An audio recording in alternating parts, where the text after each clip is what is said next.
ఈ ప్రభుత్వం వచ్చిన తర్వాత 4 లక్షలు పడిపోతే ఈ కాకాని గోవర్ధన్ రెడ్డి మాఫియా దందాలు మొదలు పెడితే లక్షకు పడిపోతే నిన్న ఈమెయిల్ పంపించినారు, కంపెనీలకి ఈమెయిల్ పంపించినారు. అదాని కంపెనీ నుంచి ఎవరైతే ఆ షిప్పులు తెచ్చుకుంటారో, వెజల్స్ తెచ్చుకుంటారో, కంటైనర్స్ ఆర్డర్ ఇస్తారో, అయ్యా Adani port is going to wind up the container port by 31st January 31 జనవరికి ఇక్కడ కంటైనర్ పోర్ట్ మూసేస్తున్నాము. మీరు బొగ్గు బూడిద ఏం కావాలంటే అవి బల్క్ కార్గో చేసుకోండి అంటే ముతుకూరు మండలం నెల్లూరు జిల్లాకి బూడిద, తమిళనాడుకి కంటైనర్ పోర్ట్.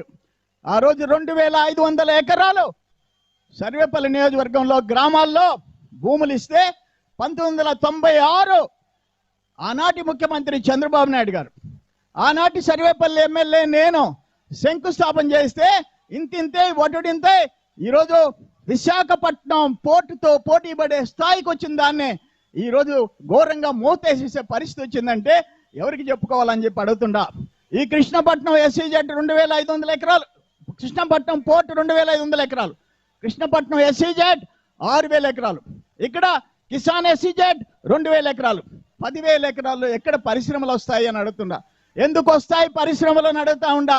నేను చెప్తున్నా జగన్మోహన్ రెడ్డి, నువ్వు సిలికా క్వార్జీ నువ్వు దోచుకుంటే, నీ మంత్రి ఇక్కడ దందాలు చేస్తుంటే నెల్లూరు జిల్లా సర్వనాశనం అయిపోయే పరిస్థితికి ఎవరు కారణం అని చెప్పేసి నేను అడుగుతా ఉండా.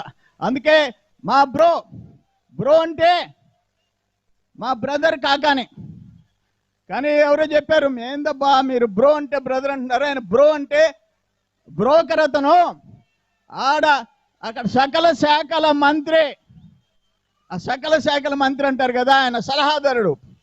ఆయనకి బ్రోకరు 100 ఎకరాలు ఈరోజు శాశ్వత పట్టాలని చెప్పి ఆయన 7,000 చిల్లర ఎకరాలు సర్వేపల్లి ఇచ్చానంటే, నేను సమాచార చట్టం పెడితే 3,300 ఎకరాలు ఇచ్చారు. కొరవ ఎవరికి ఇచ్చారో ఏం చేశారో ఆ ల్యాండ్ మాఫియా వివరాలు ఇచ్చే దమ్ము ఈ జిల్లా కలెక్టర్ కార్యాలయానికి లేకుండా పోవటం దురదృష్టం అని చెప్పేసి నేను మనవి చేస్తా ఉండా. సజ్జల ఈయన అక్కడ షుగర్ ఫ్యాక్టరీలు కొనుక్కొని 300 ఎకరాలు కొనుక్కొని దోపిడీ చేస్తుంటే జగన్మోహన్ రెడ్డి ఏం చేస్తున్నాడని చెప్పేసి నేను అడుగుతా ఉండా. ఈరోజు మళ్ళీ ఇంకొక చట్టం, జగన్మోహన్ రెడ్డి ఈ రాష్ట్రాన్ని సర్వనాశనం చేసేదాకా వదిలిపెట్టేటట్టు లేడు. ల్యాండ్ టైటిల్ యాక్ట్ తెచ్చాడు. మన భూమి మీద మనకు హక్కులు ఉండని పరిస్థితి, దుర్మార్గమైన చట్టం తెచ్చాడు. దాని మీద కూడా మనం పోరాడాల్సిన పరిస్థితి ఏర్పడిందని చెప్పేసి నేను మనవి చేస్తుండా. ఇక సర్వేపల్లి నియోజకవర్గం గురించి అయితే చెప్పాల్సిన అవసరంలే. 2 ముస్లింస్ని కొట్టి ఒక సబ్ ఇన్స్పెక్టర్ చంపేస్తే ఆయన్ని ముద్దు పెట్టుకొని మళ్ళీ పొదలకూరులో ఎంచుకున్నాడు. అక్కడ ఒక దళితుడు ఉదయగిరి నారాయణ 2,000 రూపాయలు అడ్వాన్స్ తీసుకొని ఇటుక బట్టీలో ఇక్కడ పనిచేస్తూ వేరే దగ్గర పోయినాడని చంపేసి చెట్టుకు ఎలాడదీస్తే, ఒక పేదవాడు దళితుడు కూలి, ఒక మరొక అప్పచెల్లెలు, ఒక తల్లి, 3 బిడ్డలు, ఏమైపోవాలా భార్య అని చెప్పి అడుగుతుండా. మేము ఢిల్లీకి పోయి నేషనల్ ఎస్సీ కమిషన్, జాతీయ కమిషన్, ఎస్సీ కమిషన్ దగ్గరికి వెళ్ళి వాళ్ళ ఎస్సీ కమిషన్ డైరెక్టర్ వచ్చి చూసి 40 మంది పోలీసులు వచ్చి ఆ శవాన్ని తగలబెట్టి పోస్ట్ మార్టం రిపోర్టు మార్చేసింది, అడవిలో వేలాడదీసింది. అన్ని చూసి రిపోర్ట్ రాస్తే 24 గంటల్లో ఆ ఆదినారాయణ భార్యకి 30,000 రూపాయలు జీతంతో ప్రభుత్వ ఉద్యోగం, ఆదినారాయణ భార్యకి 8,25,000 డబ్బు, ఆదినారాయణ కుటుంబానికి 3 సెంట్ల ఇళ్ల స్థలం, ఆదినారాయణ కుటుంబానికి 3 ఎకరాల పొలం, ఆదినారాయణ కుటుంబానికి బతికినంత కాలం 5,000 రూపాయలు శాశ్వత పింఛన్ 24 గంటల్లో శాంక్షన్ చేయించామని చెప్పేసి నేను మనవి చేస్తున్నా. అక్కడ కరుణాకర్ దళితుడు 4 పేజీలు రాసి కావలి ఎమ్మెల్యే వల్ల మేము చచ్చిపోతున్నానంటే, నేను అక్కడికి పోయి శవం పక్కన నిలబడి ఎస్సీ కమిషన్కి, కలెక్టర్కి అందరితో మాట్లాడి మళ్ళీ ఆ అమ్మాయికి ప్రభుత్వ ఉద్యోగం, ఏ ఉదయగిరి నారాయణ భార్యకి ఏం చేశామో అవన్నీ కావలి కరుణాకర్ భార్యకు కూడా అదే విధంగా చేశామని చెప్పేసి మీ అందరికీ నేను మనవి చేసుకుంటుండా. ఇటు చెప్పుకుంటూ పోతే నేను ఈ పార్టీలో 40 ఏళ్ళ నుంచి పెద్ద ఆయన ఎన్టీ రామారావు గారితో కలిసి పనిచేశా.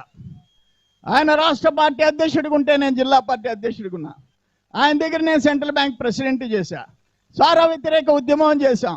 ఎన్టీఆర్ గారిని తీసుకొచ్చి ఆ రోజు 23 జిల్లాలు ఉమ్మడి రాష్ట్రంలో సారా ఉద్యమం జరిగితే ఒక్క నెల్లూరులో పాటలు జరగనీయకుండా పోరాడితే పెద్ద ఆయన వచ్చి బహిరంగ సభలో ఒకటే ఒక మాట చెప్పాడు, నేను వచ్చిన మరుసటి క్షణం సారా నిషేధిస్తా అన్నాడు. భయపడిపోయి కోట్ల విజయభాస్కర్ రెడ్డి నెల రోజుల్లో సారా నిషేధం చేశాడు. అక్కడి నుంచి రాజశేఖర రెడ్డి 30 చిల్లర వేల మెగావాట్లు బొగ్గు థర్మల్ స్టేషన్స్ తెస్తే పోరాడి only government, only Genco, only సెమ్కార్ప్కి పరిమితం చేశాం. పోరాటాలు మాకు కొత్త కాదు. ఈరోజు అందుకే నేను చెప్తుండా, నా రక్తంలో పసుపు ఉంది. ఎన్టీ రామారావు గారి తర్వాత చంద్రబాబు నాయుడు గారు, ఆయన క్యాబినెట్లో ఎమ్మెల్యేగా, మంత్రిగా, ఎమ్మెల్సీగా పనిచేశా. ఈరోజు 3వ జనరేషన్, 3rd జనరేషన్ యువగళం పేరుతో ఈ రాష్ట్రాన్ని